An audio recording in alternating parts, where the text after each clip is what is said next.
Hello, and welcome to another Cloud Podcast, a podcast designed to bring you stories from the smartest minds in IT, operations, and business, and learn how they're using cloud technology to improve business and the customer experience. All right. Well, welcome to another Cloud Podcast. I can't tell you how excited I am to have Dennis Wakabayashi on our podcast today. Lots to go over, lots to talk about with customer experience and just that the customer overall and all that good stuff that comes with it. Dennis, welcome to the show, man. Great having you on. Alex, thank you so much. I've been very excited leading up to this show. We've had some really great conversations and it's fun to be here today. I know. And I was telling Artie, he really missed out on that first call we had, but Artie, good to have you here added to this conversation. How are things going for you, bud? Yeah, happy to be on. Happy to be on with a CX expert, someone who's a speaker at a lot of events and someone who we just recently networked with, but happy to continue networking and see each other not only in person at events, but also continue it on the outside as well. Dennis, great to have you on and looking forward to the conversation. Thank you. And I'm really excited for the three of us to get together Customer Contact Week in Nashville. So we'll do this and then we'll all get together and we'll CX it up in Nashville. Let's get some Nashville hot chicken. Let's just make sure that we get some of that. On the menu for sure. So Dennis, I want to give the audience the chance to get to know you a little bit. And I love on your LinkedIn bio, I'm just going to read it verbatim because it's packed with goodness. Not the whole bio, but just the tagline, right? It's the global voice of CX, right? Connector of people, resources, leading to accelerated business transformation. You're an author, public speaker, marketing instructor at University of Wisconsin. You've got a lot packed in there, but let's take a step back and just give us the 3-minute version of how you got to where you're at today in CX and what that transformation looked like, because it wasn't there 30 years ago, 20 years ago.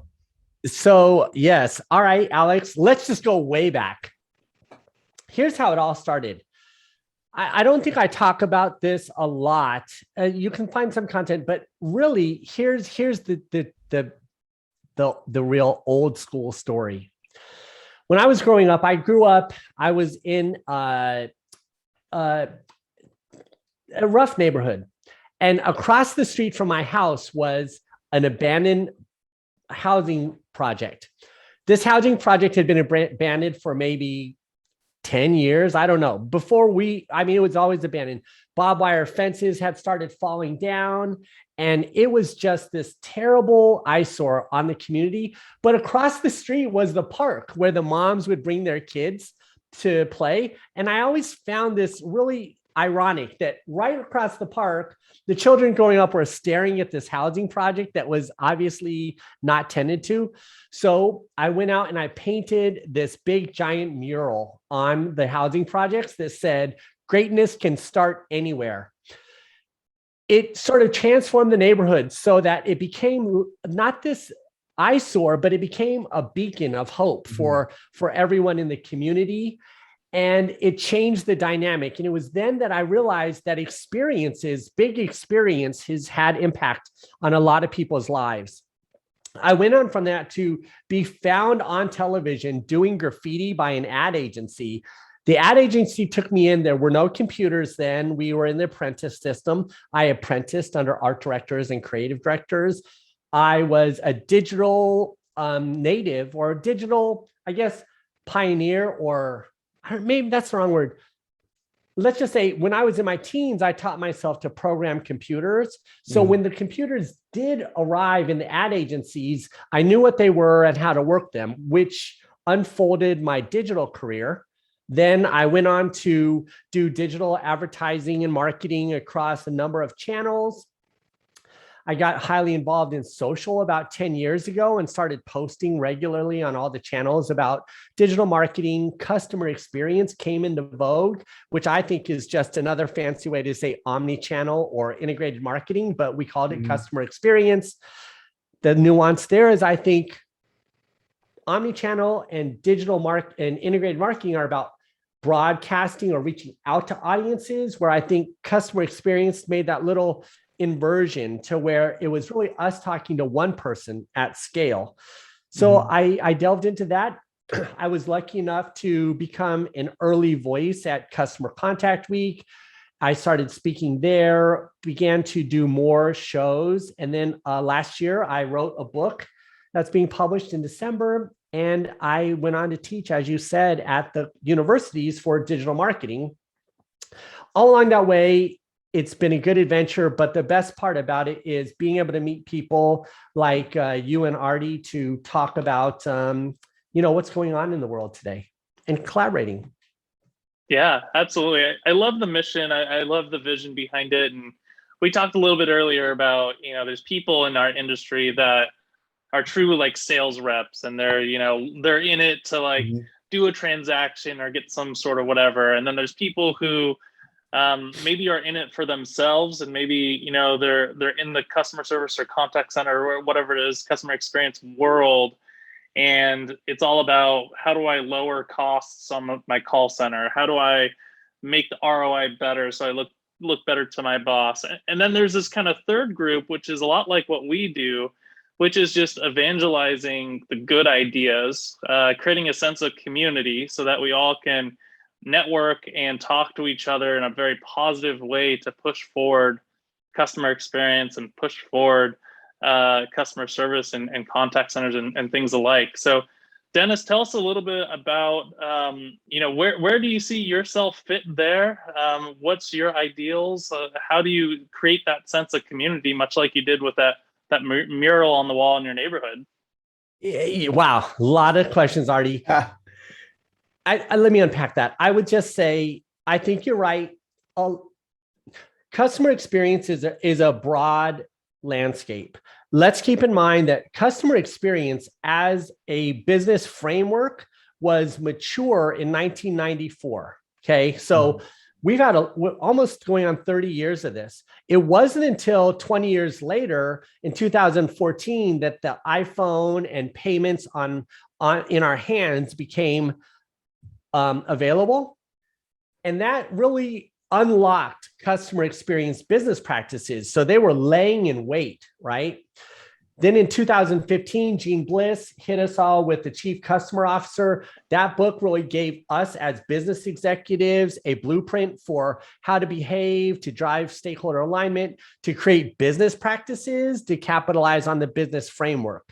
In my opinion, that's where we started to see all of the different styles of customer care, customer service, customer lifetime value, all these different practices.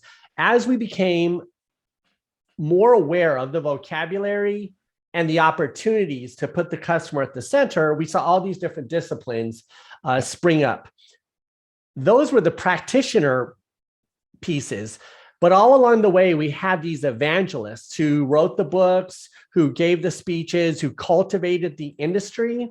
And as they cultivated the industry, I think it opened the door for folks like the three of us to look at all of those diverse personalities and contributors and then build communities. So in many ways, we're sort of like the new generation of people who are really capitalizing on all the work that was done for the last 25 years. And you're right. I think we do hold a unique position in the industry, collaborators, bringing people together, matching technologies to the business problems, matching people and disciplines together. It's an interesting frontier we're on. It's interesting you bring that up, and how when it matured from 1994 to 2014 and the iPhone coming about, we were just talking to another gentleman earlier today that's going to be on a podcast. And he was talking about how, the need for speed, convenience, flexibility, that's all helped transform, customer experience, because that's what customers are demanding now. Back in the 90s, like, we weren't demanding this immediacy, but it's now been ingrained in us to expect it in every interaction we have with any company we have. And for better or for worse, that's just the way it is now, right? So now companies are need to adapt. It's adapt or die to a certain degree. And why wouldn't we expect it? I mean, we think about our cars as an example. Certainly when we grew up, if we came from a different time where there were horses and now we get in our cars and we're like, yes, we expect to go 55 miles per hour on the highway or more. I think the time is now for us to leverage these digital technologies for the betterment of people. I think sometimes if we're getting philosophical, we point these solutions at problems that probably aren't the most well prioritized. And I think that's where some of the philosophical or the business friction comes in. And I'll give you an example. I'm speaking at the World Marketing Summit this year, and there we're trying to bring marketing to bear on challenges that can be solved to make the world a better place. So when we think about digital going fast, why wouldn't we point that at the human experience as much, or if not more, than the customer experience? You know, when we think about optimization of price, product, place, why wouldn't we take the most underserved communities and scale our operations and supply chain and costs efficiencies to people that we can serve better at a larger scale? Not trying to get political, but I just think there's opportunities there, right? It's if that's where we are and we're going fast, can we just apply some of that fast to making the world a better place? I absolutely love it. I'm going to drill into that a little bit more, especially with regards to technology. I read something a couple days ago where before the car was invented, or as the car was invented, everyone had a horse. They had a horse and a buggy and pulling carts and things like that. And the horse was the poor man's way of transportation. And the car at that time was the expensive, the rich people had them. And then at some point in time, technology evolved and the car became cheaper to produce. And, now it's expensive to have a horse. You have to have a stable, you have to have a lot of land, and everyone has cars. So kind of flipped it upside down. Who knows if it's for better or for worse. But technology plays an interesting role in that evolution. And how do you see technology playing that role with regards to customer experience? Does it play a role? Does it not? Are we in the beginning of the phase, or have we already seen it? Wow, I love that horse example. You can steal it. You can steal that one from one of your speeches. You can definitely steal it. Before I steal it, I have to make sense of it in my own mind. That is such a great metaphor. When I apply that metaphor to customer experience, what I might say is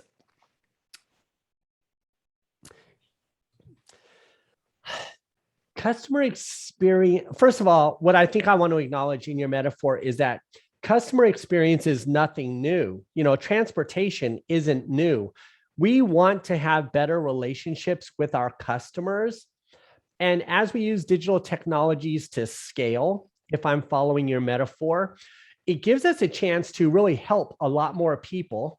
But if I look at how your story turned, I would say, it opens us up to a lot more customer complaints, as an example, right? So now we're getting incoming complaints or incoming opportunities to improve across all of the channels. And whereas before we might just have a customer care department, you can go to a help desk, that sort of thing in a retail environment. But now both the challenges and the solutions are so much bigger. Having the ability to touch customers everywhere all the time, cost effectively, is also becoming one of our greatest expenses. And how do we tailor these expenses so that we can reach the right amount of customers with the right messages and change the business in a way that's aligned to those customers so that those costs do not continue to increase and that they reflect and start to become lower. We have greater revenue, greater customer lifetime value, fewer complaints, greater subscriptions, less friction. It's interesting because as you tackled that metaphor, I was thinking about it as well. And it's like, you have this double-edged sword with technology.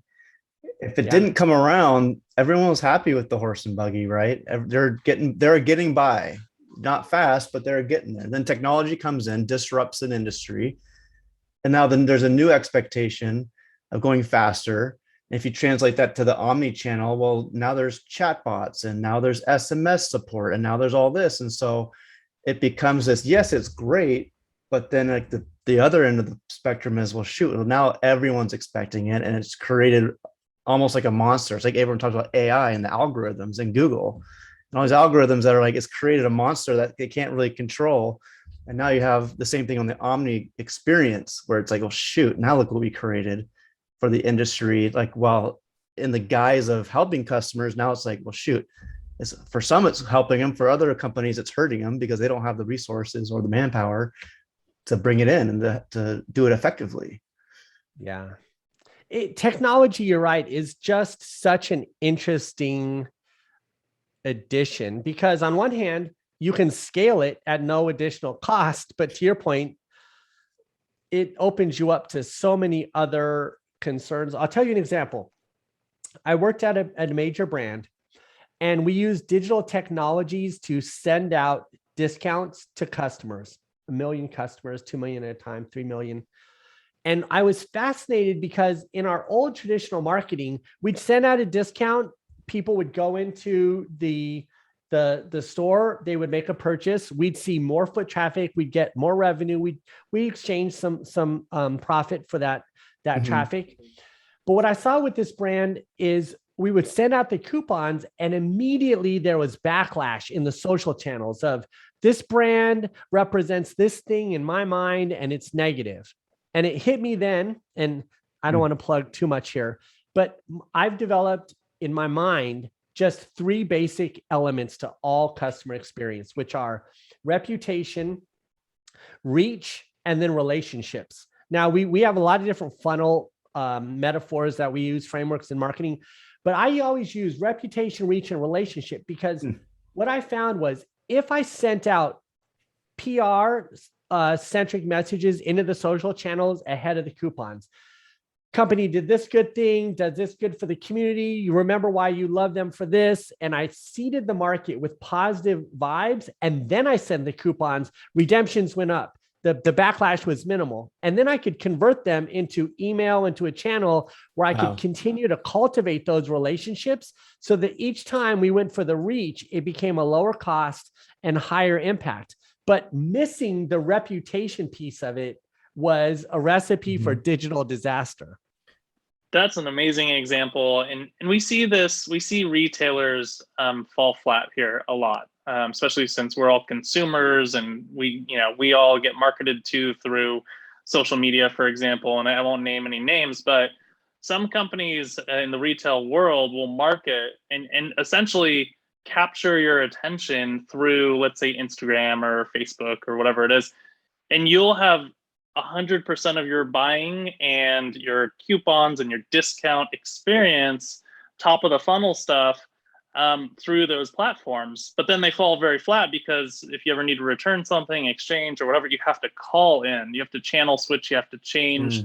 There's no support through those channels. So it's almost like cultivating them with the channel of choice in the beginning and then creating the experience and then creating the relationship, to your example, your 3 R's, the relationship through that same channel or platform or channel of preference is really the way to go to kind of have the circle go back to the beginning again. And then you could remarket to them and do everything and you've built that brand.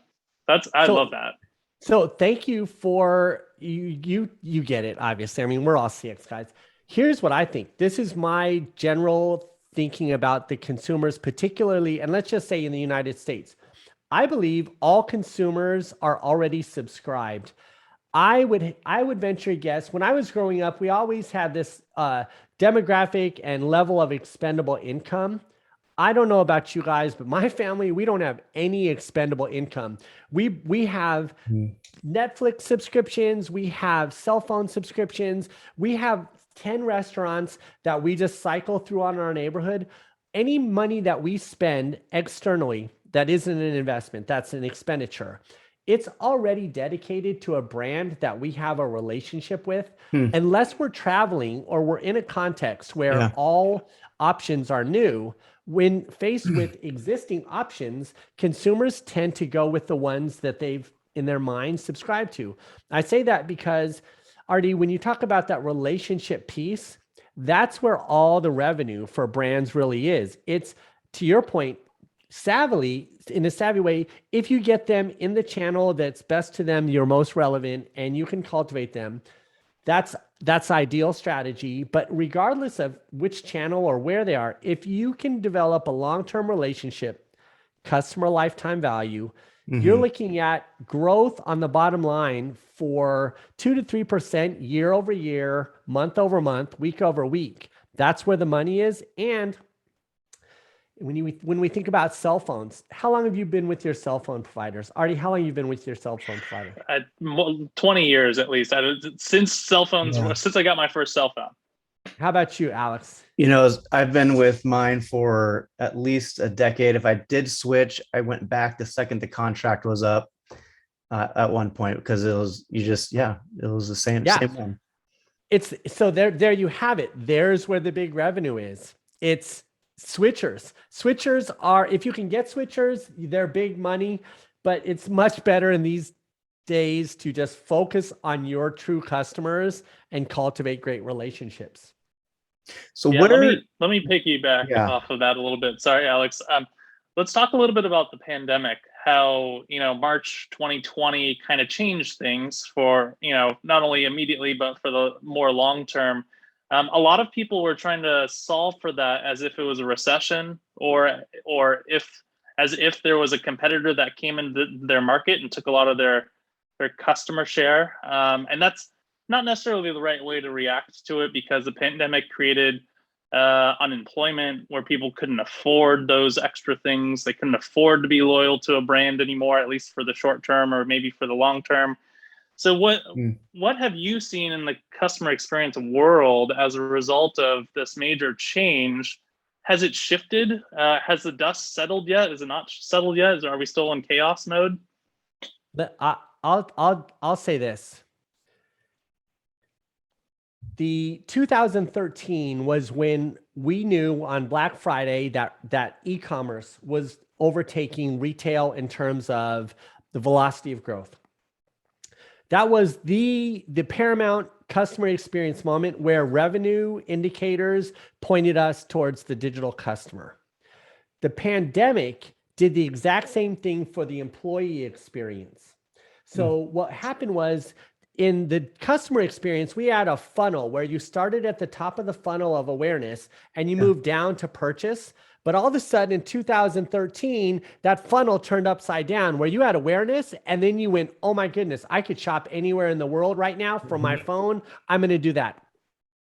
Same thing happened in the pandemic. We had brands, companies who said, I have this geographic area, people who make a commute. I have a limited number of people I can pull from, but also the employees had a limited number of companies they could pull from. The pandemic made it so you can work anywhere in the world. And that cascading effect of brands and people uniting for a common cause, that is really the next wave that we're going to see. I think we saw with Tom's Shoes, other places that had a social centric mission, they were able to lock up this employee brand value proposition early on, but it's going to be a mandatory going forward. People will not work for companies that they don't believe in their mission. And those who have good missions will get the best people. And that's going to be the change. And back to your horse and buggy analogy, it will come back to where customers will be best aligned with companies that have great values and companies that have the best people. That's what I think the pandemic has done for us. I think that is definitely the case. I also think what else is fueling the fire for that would be just the generational change. As I was doing research for a talk that I was doing, they're saying by, I think it was 2025, millennials and Gen Zs, the younger than millennial ones, right? They're going to be 58% of the workforce by 2025. And I think from the beginning, they've always had that mission-driven importance to them when they find a job, about their lives, like certain different things are important to them. And I think that's only going to fuel the fire for this employee experience and this this change on that side for companies that they're going to have to take a good hard look at. So yes, sir. Just like we're doing now, we're cultivating a sense of community and collaboration between the three of us because the industry has become mature enough. We can get on Zoom calls, we can share ideas, we can share with audiences.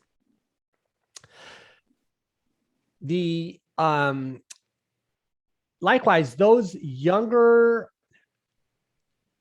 employees and consumers, they are entering a new era where the barriers for collaboration and the barriers for working or purchase are so much different than when we grew up. So that's a great point.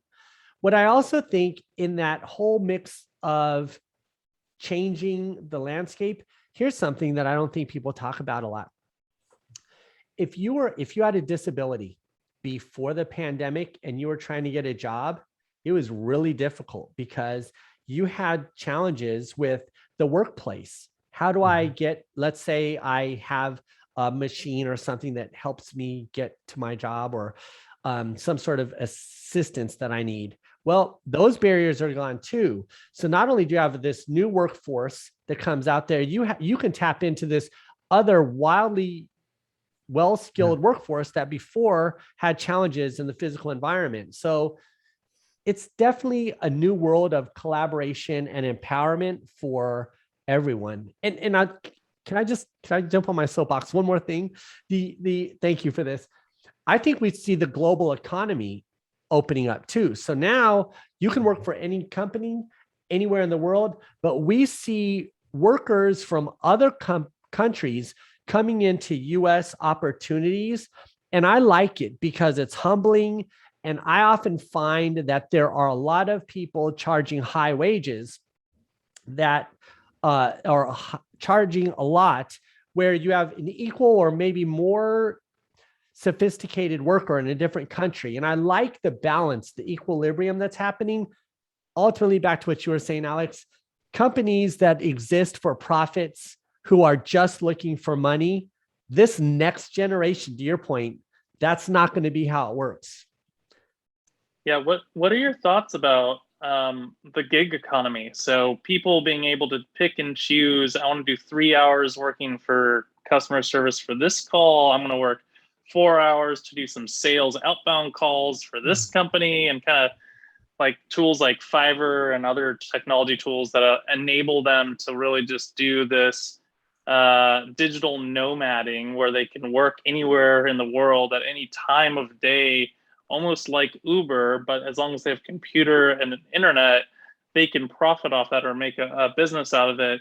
And the reason why I bring that up is that going to be disruptive to the employee marketplace, or is that going to be just one of those fads that will start up for a little bit and then die out over time as employers lean more towards, let's have full-time employees versus these like part-time people just taking an hour here or there? I'm always open to change, and I wouldn't say I ever have any answers. I'm always like just saying observing on the journey, but I will say that the current trend for the gig economy, Artie, I think it's here for a while. I think the pandemic opened us up to that. I think that gig economy or digital nomads, they have much more curiosity. They have more agility in the problem solving space. They're empowered by their own passions rather than a paycheck. And so I find them to be a lot more skilled at providing agile business solutions in the short term.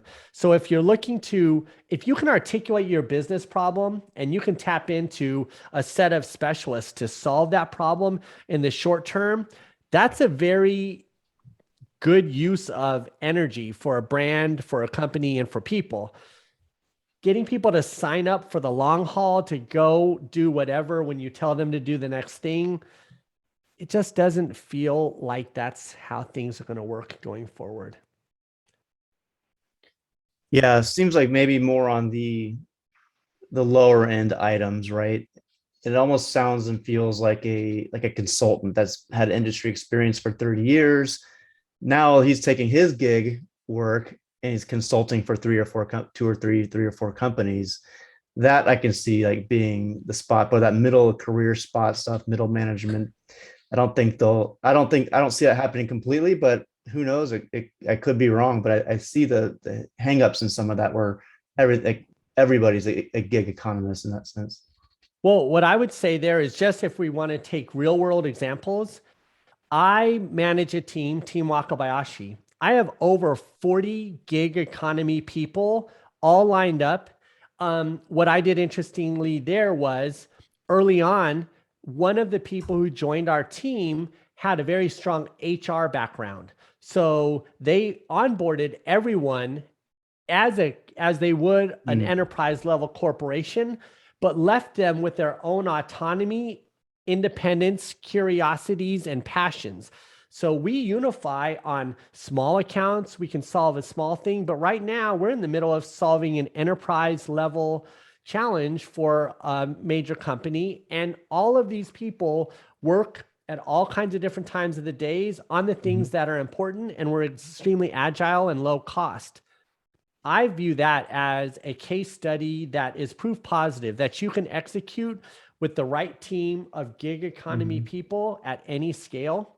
And it turns out to be much more valuable than previous models. That's just me. So yeah, I'm a little out of the box. I like it. I like it. I mean, Alex and I also leverage gig economy workers here and there. It's, whenever something needs to be done, why learn it yourself or hire someone full time and have them only work a couple hours to do it? I want to wrap it up with kind of a final question, and it's pretty broad. So feel free to answer it either way. Alex, jump in as well too. Yeah. We talked a lot about brands and almost consumer loyalty. Trying to create a relationship on the consumer side between a consumer and a brand. But then at the end, we talked a lot about employee loyalty. Now that people have the ability to do Uber and this gig economy, you also have to create this loyalty to them as an employee so that they stay with you, so that they're, essentially a loyal and great worker. So what are your thoughts about, consumer and employee loyalty? Is it a two-sided pendulum? Is it swing? Is it a teeter-totter? Do you need both to exist? Do you need to only focus on one or the other? What are your thoughts? Well, I'll tell you just a case study that I find interesting to this point.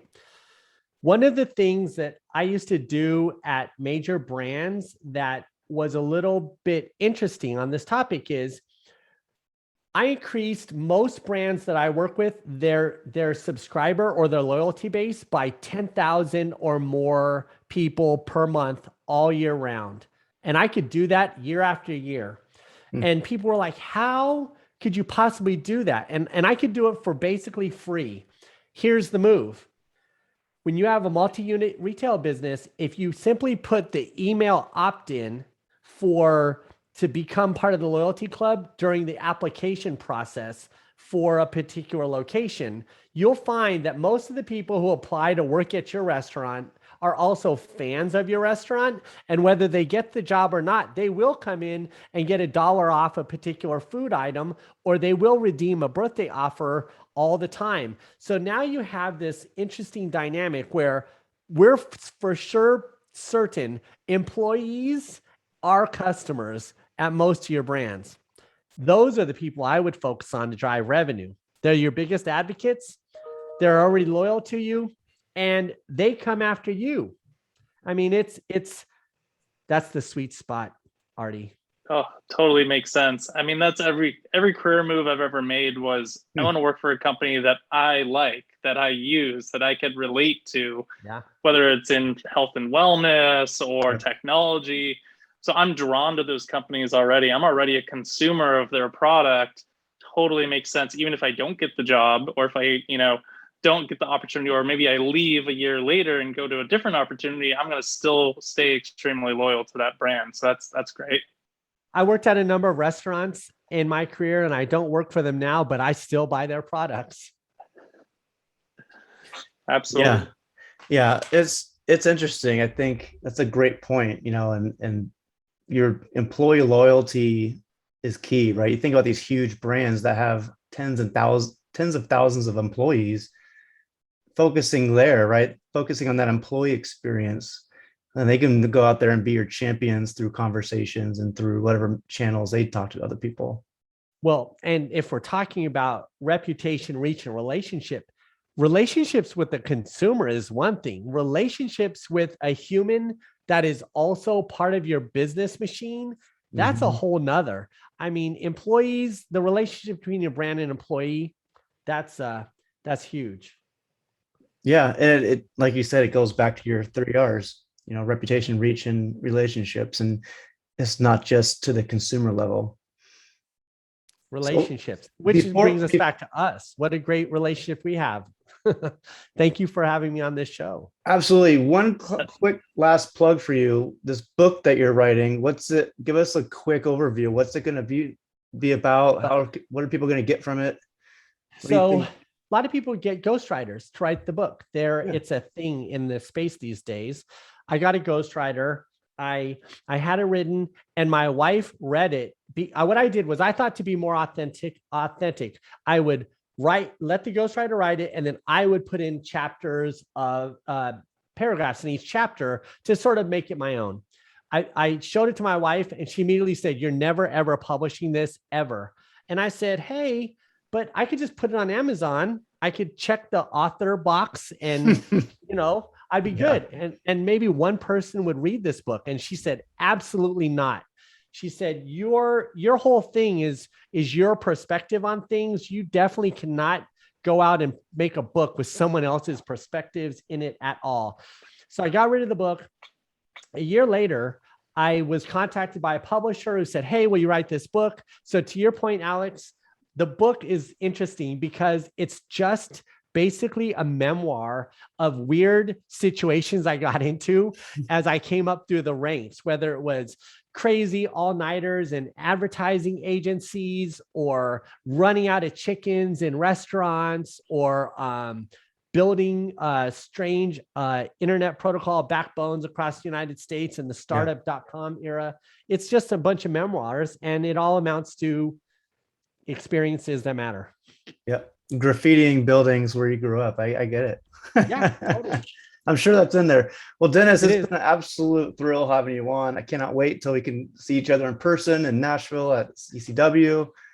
Thanks for joining us. And can I take a picture, you guys? Of course.